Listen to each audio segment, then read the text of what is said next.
When I graduated, I could run his shop because I was like the best one and I was the only girl. Yeah. And then only represented 4% of the workforce. And now that was years ago, like 10 years ago, right? So now we represent like 12%. So the number is growing. That's amazing. So I just want to be a Teams part of that. Plant the Like seeds I want and water the seeds for the seeds to eventually grow. Get into it because people see the the glitz and the glamour. They don't understand like this is a real business behind it, right?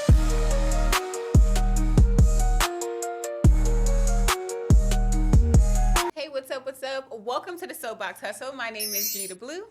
I'm James Barnes. I'm Jason Teal. And today we have to show me in the building. CarBae. CarBae. Clap it up for her. Clap it up, clap it up, clap it up. Clap it up. I want to say a mogul in the city of Cleveland for a while now. You started the car industry transition. You got a whole brick and mortar, a car business or car repair business, and then we also know that you are breaking into the entertainment industry. Right, got a lot going on. So I'm gonna let Jason fire it off, but we've been watching, notice, taking recognition for sure. Yep. Welcome. So just if you don't mind telling us, where did the name CarBae come from, and what does it mean to you? What does it represent?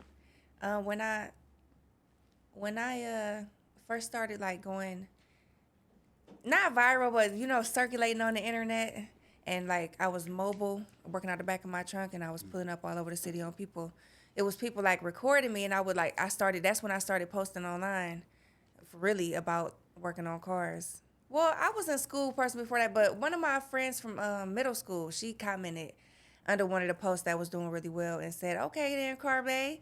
And then I was just like, "CarBae, that's good." And then I was like, I used that for my LLC, because that's when I was like transitioning from working at a shop to working for myself, and that's when it like all transitioned at the same time. So that's important to note though. So you talk about working at the shop, and you did go to school for this, right? Mm-hmm. So if all the people out there watching, right, you ain't just wake up like let me see that wrench real quick. No, I graduated Ohio Technical College in 2018, Solid. And before that, I was the only female AAA roadside tech. Wow. And my boss told me that if I went to school and I graduated, I could run his shop. Because I was like the best one and I was the only girl. Yes. And then The I went to to detail, school. man. Shout out to the women. Yeah, and then I started working at Monroe Muffler Brakes and Service on 55th and Superior. Mm-hmm. And I worked my way from lube tech to main tech and assistant manager in like less than 2 years. Wow. And then COVID came. And then they tried to send me to Solon, and you can't make side money in Solon. Wow. So I like had the reality of my check. I think I worked 2 weeks and made them like $5,000, and my check was like $500 something. Wow. After tax, and I was like, yeah. I got online. I was like, I'm pulling up on whatever you need done. I'm pulling up. Got my tools in my trunk. I packed up my stuff. I was like, yeah, I'm not coming back. So that was Friday because I didn't like that paycheck, and by Monday I had made that paycheck in 2 days. Wow. So I was like, I never went back to work. Wow. Hey, I don't know nothing about cars. Like I could barely put gas in my car. I'm gonna be straight up with you. So my hat goes off to you. I know it's probably not the easiest thing. I would assume it's kind of it's got some challenges. I mean,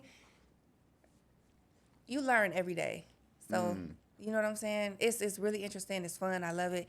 The hardest drawback for me is the flip side of having to deal with the customers now. Because when you at a shop, you don't see the customers for, you got service writers, people at the desk. You're just working on the cars. So to deal with the cars and the people is like... It's a lot. It's a lot. How do you stay motivated, managing all the things? So do you have like a team? Is it just you in there? Also, so you was doing maybe a little bit of training or something like that. So tell us about that. Well, my daughter, she worked with me and she learning. Man, she need to be said. You need yeah, to bring she her need to on come there. on over here because she be with me. She, you know what I'm saying? She helped me out a lot. So it's really y'all too. It's me and her, and then I got another worker, her named Jazz. She in there finishing up a But car it's right all now. women. All women. Shout out to you. That's powerful. Yeah, so that's my thing. I want to have I don't know if it's legal. I don't know if I want to get sued, but I want to have that. And I don't know if I have to have a guy working, he's gonna have to wear a pink shirt or something. Really quick, and then I'll pass it off to James. But like with this, I think I would assume this is like a male-dominated business, right? Yeah. So do you get a lot of pushback from men thinking that because you are a female that you necessarily may not have the knowledge that they have, or? Absolutely, yep. Yeah. And but when I first started, women only represented 4% of the workforce, And now that was years ago, like 10 years ago, right? So now we represent like 12%. So the number is growing. That's amazing. So I just want to be a part of that. Like I want to be a part of that movement. Like, you know what I'm saying? Teaching, getting more women involved, getting into the schools, making it part of the curriculum, you know, like basic service and maintenance, you know, along with, because they got to learn how to drive and get their driver's license. So that's like my passion right there. I want to get into that. No, that's solid. So you say you started off as a mobile mechanic, right? So can you tell us about the transition from going from a mobile mechanic to getting a brick and mortar? Yeah, so, you know, in Cleveland, we only get like 3 months of good weather. So it just wasn't feasible. Like, you know, even when I was mobile, that first year, it got cold quick. And so I had to rent a bay on 55th and St Clair. So it's like, it's not doable. You know, it is doable in Cleveland. They do it all the time, but man, that shit get miserable out there when it's snowing and it's raining, listen, and especially like now, you just got to take off days. You know Yep. what I'm saying? At least in the building, I could, you know, pull you in. And so in Cleveland, it's just, I don't know. Maybe you could do it like in lieu with the shop and offer it as a service sometimes, but just like every day, this is how. But the overhead is gone. You know what I'm Yeah. saying? So it's like, man, maybe if I did get a warm enough truck and maybe a heater that work outside or something like that, because that overhead kill you. Those at a business shop. expenses. Talk to them. Look, get into it because people see the the glitz and the glamour. They don't understand like this is a real business behind Yeah. it, right? That rent gonna be due. That rent is due. Look, the Man, them 30 lights days, due.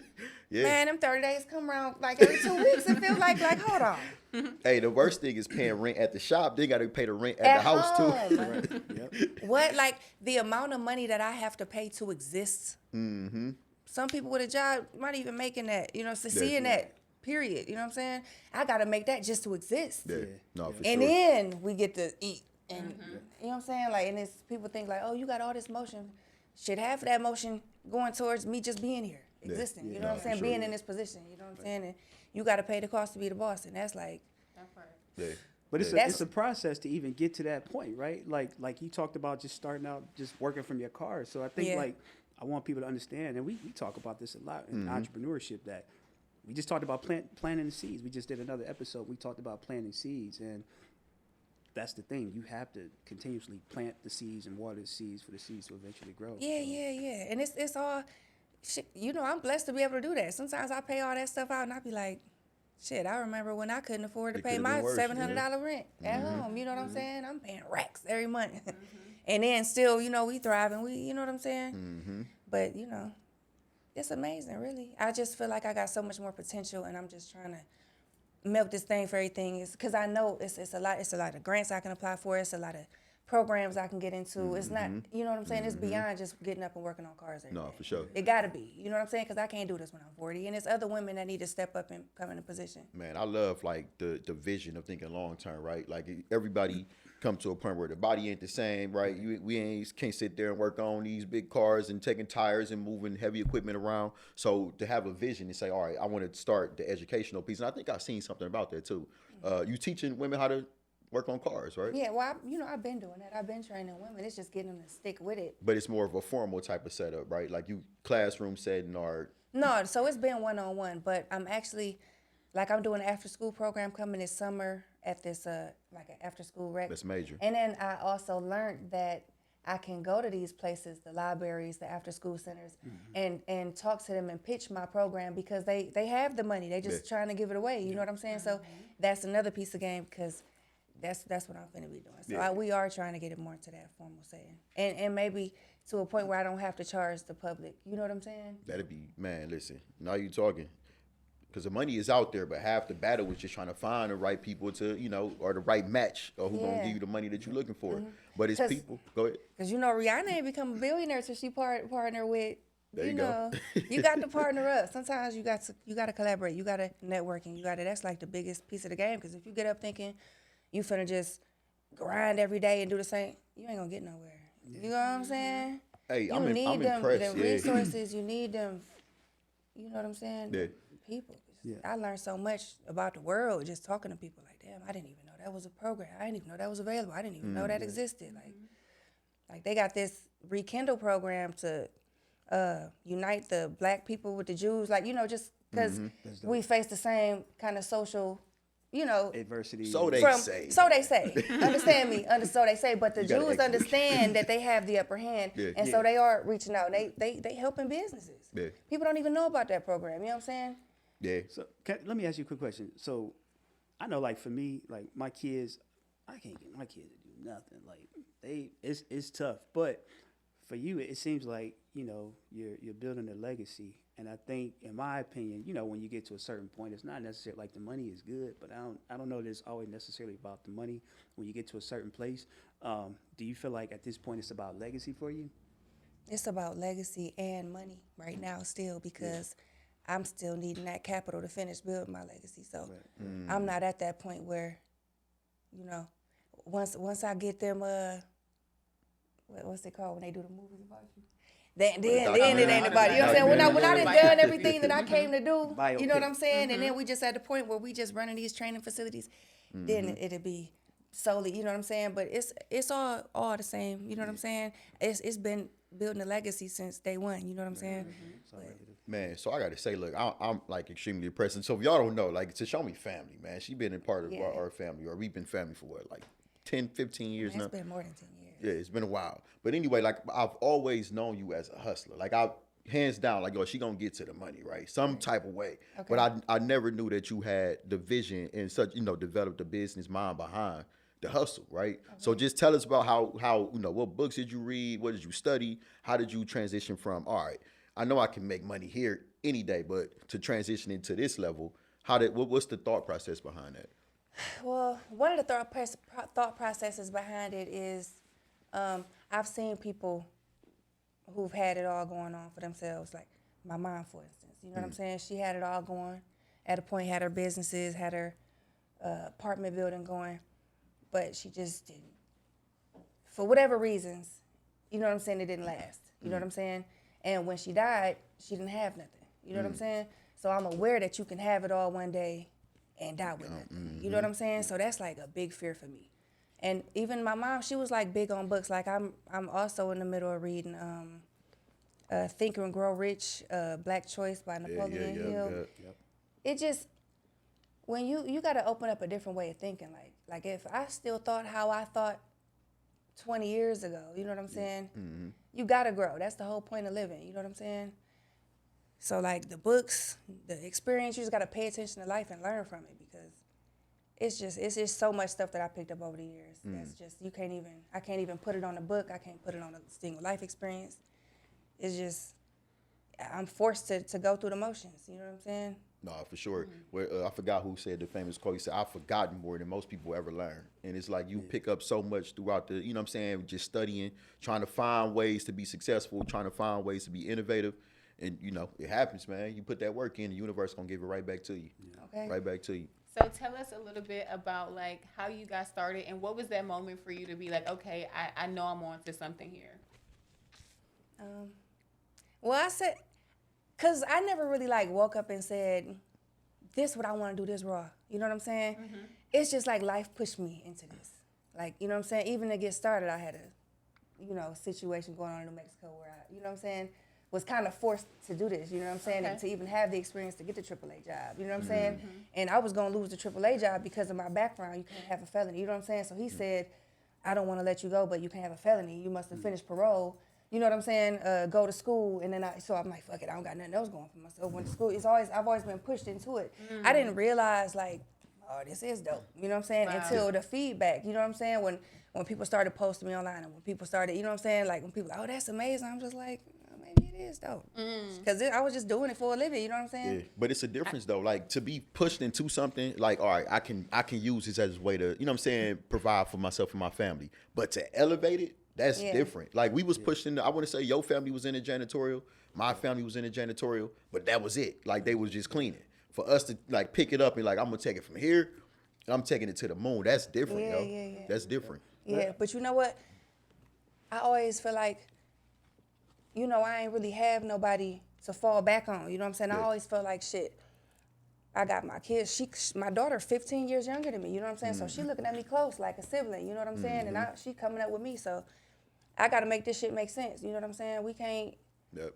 If I was at where I was at 10 years ago, I'd be, probably staying projects making $15 an hour, you gotta elevate. You know what I'm saying? It's more out here. When you get to traveling and you get to talking to people and you get to realizing like, oh shit, it's more shit out here. You know what I'm saying? You just want more and more. You just get to learning and just like you want to evolve and you just want to become the best you could be. You figure out that that's what you're here for. You know what I'm saying? Who want to be stagnant? You know what I'm saying? Yeah. It kills me to feel like I'm not moving. You know No, what I'm for saying? sure. And I'm not. I can't ever look up this year and be the same place I was last year. Absolutely. I can't do it. If I can't. You know what I'm saying? Because like I said, I got that fear in me. You know what I'm saying? I can't have it all today and die with nothing. You know what I'm saying? Leave nothing to my kids. You know what I'm saying? So that's the fear of most wealthy people, man. If ever being broke again, it's like, man. So that's why they keep you chasing something. You don't even know what you're chasing. Started the car business, seen a lot of success. Started leveraging social media. So what's the strategy behind leveraging social media to get into other things like entertainment? Just the transition. Well, yeah, people are trendy. You know what I'm saying? When people see other people supporting you, they want to mess with you. You know what I'm saying? Because now you become good for their business. So I don't think, most connections aren't genuine. Most connections are transactional. You know what I'm saying? So it's like, shit, hey, I see you popping. Come be a part of my project so you can help get my project popping. You know what I'm saying? So and that's what networking is, really. Yeah. So do you think that it's like a Hollywood type of feel? Like it's like everybody just fake and kind of No, it's not really fake because I need you too. You know what I'm saying? Because you got a whole audience that would have never known about CarBae. You know what I'm saying? Sure. So it's not like it's like use me, like how they say, you don't want to be useless. You know what I'm saying? So we all use each other, and that's what we're supposed to do. But you know what I'm saying? That's why that happens. You know, the more motion you have, the more people want to be a part of it and collaborate with you. And When is value on both sides though, right? You ever? Yeah, when it's value on both sides. Yeah. You know when it ain't value on both sides, somebody got to pay. You know what I'm saying? What's the book Dale Carnegie you ever read? How to Win Friends and Influence People. Not yet. You got to check that out. But he talk about I like need in that. networking how to lead with value instead of coming there saying what can y'all do for me? Is you step into a space saying I can do this for you, right? And then we'll figure out how everything else work out. Yeah, But that's a okay. real good book though. Yeah. Okay, I gotta come back to this in this conversation. Yeah. I'll take So the link. what is one thing that people automatically assume about you based on the content that you create, and what is like totally off about it? Some people think I'm mean. Some people tell me I'm mean and all that, online. You Oh, they like- say she had an attitude. 20 people, you know what I'm saying? And you might get different answers because, shit, how you come at me first? You know what I'm saying? Yeah, no, that's real. So, shit, it's a lot of misconceptions out there, but, we all reflections of each other sometimes. That part. There's some things like you getting up every day, you doing things, manual work physically, but you also got these creative ideas going, which is amazing. How do you take care of you? How does Tashomi take care of you? What are I'm not going without my so-and-so? Talk about some of the self-care practices or activities that you do to keep you in alignment. So one of the things that I'm working on is time management. Okay. And learning how to take care of myself. So I may get to the shop a little later than other shops open, but I have to take that time for myself because if I'm at the shop, if I'm doing everything by myself and I'm at the shop from 7 to 5, where does the business get handled? You know what I'm saying? So then I look up 2 years from now and I ain't did shit but worked on cars. You know what I'm saying? So, and then you get out of shape. Like in the morning I work out now. You know what I'm saying? There's certain things that I do to make sure that I'm looking my best and feeling my best because I am an image. You know what I'm saying now? So now I have to be conscious of how I look. You know what I'm saying? How I'm taking care of my body. You know what I'm saying? Do you feel pressure in that area? I do. Well, no, because I feel like I'm up for it and I need it. You know And what I'm that's saying? Yeah, and then just even my energy. Being able to interact with a lot of people because it's draining. You know what I'm saying? So you gotta, when people tell you, hey man, I've been watching you. I've been looking up to you. You can't just be like, you know what I'm saying? You gotta have to have that energy. You know what I'm saying? And if I'm not taking care of myself and I'm dog tired and I'm not gonna come like that. I just gotta take care of me first. So I'm learning how to prioritize that and hire help so that I can take care of more of the back end things while the shit's still flowing at the shop because it's a struggle. Like if I'm at the shop and it's just me up here and damn, the only place they got this part is at the dealership, I gotta shut the whole shop down to To go go to the get the part, dealership. yeah, for Now sure. motherfuckers pulling up, the shop closed. Like it's hard. It's hard finding good help. You know what I'm saying? You can't leave anybody up in the shop because now jobs getting done that you don't know about. You know what I'm saying? Customer info getting wrote down. You know what I'm saying? Cars getting fucked up. You know what I'm saying? Like it's just it's the main thing is help. The good help. Finding good help. No, for sure. You know what I'm saying? And once I get maybe like 1 or 2 more people in position, I think things will flow real good. Yeah. What's the vision with the car? I know you're doing the education, but you looking to open up more shops across the city? I'm trying to franchise this. You hear me? Like I want to have. This is a thing. Different female car shops. There's a lot of women that come to me. They not even comfortable going to a regular shop. You know what I'm saying? They so happy that this even exists. For you sure. know what I'm saying? I can see that. Yeah.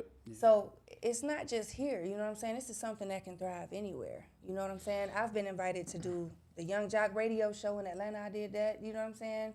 I probably gained like 5,000 followers from that. I went to LA. You know what I'm saying? They visit. And when I talk to people, they're like, man, you should do that here. You'll blow up here. Man, you should come over here. Ain't nobody doing that over here. Nothing, man. But I'm telling you, man, like it's a good thing. If I could just get like some kind of program where I'm training these women, even if like maybe a prison reform, you know what I'm saying? Just get into training these women, get them in position. Because, even if it's just oil changes, brakes, them shit like that, that shit. They go a long way. I think it's like, I could damn near franchise it for real. Like, you know what I'm saying? That's a hell of a mission, though. I can sell my emergency kits, you know what I'm saying, for people to have in their trunks. You know what I'm saying? This shit, I could ship that shit out. Like, this shit, I have a real big vision for it. You know what I'm saying? It just takes capital, and it takes not sitting under cars all day. You know what I'm saying? Yeah. Man, just my mind is working as you talking. Like, man, I can see like the whole vision playing out. I'm like, if you find one solid female mechanic that can take over the bulk of the jobs, you So can that focus I on make the business. this, You can these start grants expanding. happen, get in these rooms and have these meetings. You know what I'm saying? Because I can't do that and be under the And cars still and pay keep rent. the business You know what I'm running, saying? You yeah. know what I'm saying? It's just like, damn, I'm stuck trust under a me. car. Yeah. So how do you like in your industry? How do you find the help? How do you find the reliability and? So Speak to those people out there potentially looking for a job. So there are a lot of colleges now that offer, like Tri-C offers it now. You know what I'm saying? The automotive programs. I was the only female that graduated Ohio Technical College. I checked with them again. They don't have any females enrolled in the program right now either. But that's what I'm looking for. I'm looking for women that are already in school for this and decided this is what I want to do. Yeah, we gonna find you a mechanic, man. We got some. But you know put what? a hat out there. A lot of these girls, like when they go to the dealerships, and the dealerships is offering to help pay off tuition, pay off. You know what Really? I'm saying? 'Cause And they in short order for staffed me too. to compete with something like that, I need The grant money. okay. So Okay. it's like that's why I say good help is hard to find because how the hell I'm gonna compete with that? Make it easy. 'Cause That's they when the you- that's when you experience, get they to talking work with about- you. Yeah.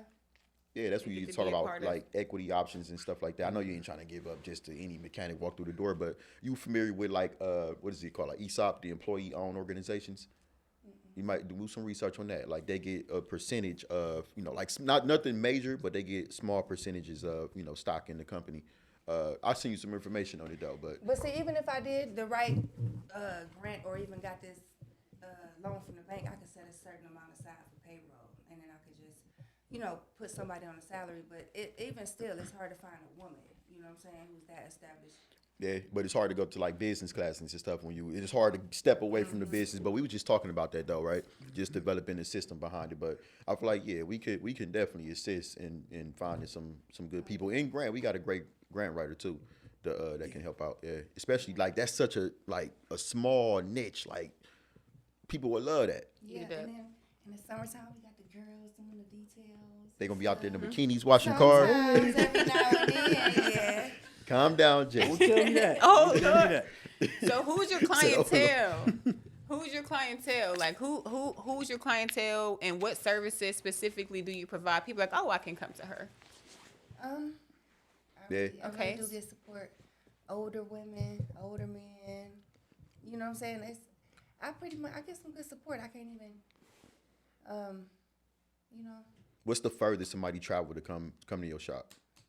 That you I'm know doing a of. car from Youngstown. Well, she got it towed here from Youngstown. Because she wanted And to work then with I you. fixed it, and she was out of town and got her car towed back after I was finished. Oh wow. Nice. But she had AAA, so I don't know. Yeah. There's plenty of mechanics in Youngstown, Akron, but the fact that somebody comes all the way to Cleveland, that says a lot about you Yeah. and what you do and the quality. So That's why I asked though. Like it speaks to the Yeah. level of service, right? Yep, The people feel absolutely. comfortable, just overall customer service. Like when people travel to get like, look, I got to come here just to work with you. I don't care what it costs. Yeah, that says a lot. That says a lot. Tell the people how they can support you right now, any upcoming events. We'll definitely put the booking links down below, but let them know what they need to do. They need to follow you. They need to come to the shop. Tell the people. Yeah, so you can follow me on Instagram at CarBae72, CARBAE 72. My shop is open every day but Sunday. You can generally pull up between maybe like 12 and 5. You know what I'm saying? Mostly I like people to drop their car off if it's not something quick. You know what I'm saying? So I can work through it. But And yeah. what do you specialize in at the shop? Anything? So I'm not doing the motor. I'm not doing the transmission. I'm not doing the heater core. But generally anything else I do. Brakes, any suspension work, tune-ups, oil changes. Man, that's solid. Solid. Nice. All right, so next time I need some breaks, I'm gonna come find you. Yes, ma'am. We locked in now. Okay, great. Yep. I appreciate y'all having me. No, for sure. We appreciate you coming, man. It was a long time coming. We got a long list of people that we wanted to interview. You was definitely top of the list. You see all moving and shaking in the city. This has been another great episode of the SoapBox Hustle podcast. Your favorite hustlers' favorite podcast. Catch y'all on the next one. Peace.